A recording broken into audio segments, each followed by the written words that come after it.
Bulan saya pada malam ini bermula pada malam ini 25 hari bulan 9 hingga 30 hari bulan 9 jam 11.59 malam, di mana anda boleh membeli EPP 10 untuk emas dan dapat lucky draw minimum 1 dinar ataupun 5 gram.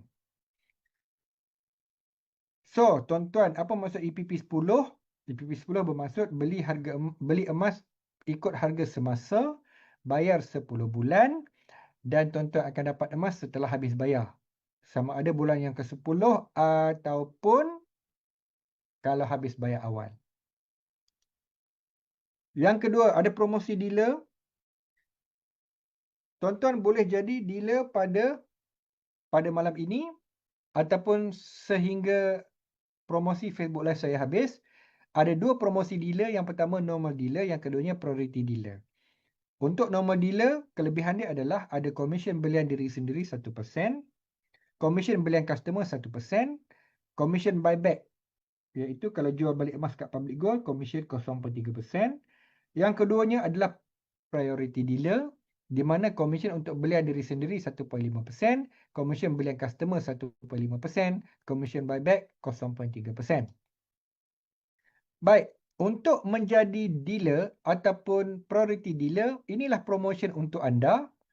Kalau anda tengok betul-betul, anda dapati malam ni promosi jadi dealer dia agak rendah berbanding bulan-bulan sebelumnya. Sebagai contoh, normal dealer hanya 25 gram. Kalau tidak, 30 gram. Dinar, 6 dinar. Kalau tidak, 7 dinar. Silver 2.5 kilo sama. Gap 10,000. Gap 10,000 ni sama. Tapi dinar dengan gold bar rendah sikit. Untuk menjadi priority dealer, kalau beli gold bar 40 gram. Kalau tidak, 60 gram. So, jimat 20 gram tuan-tuan.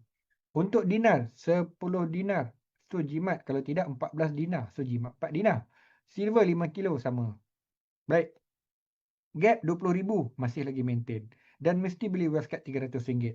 So, dengan kata lain, promosi dealer pada malam ini jauh lebih rendah.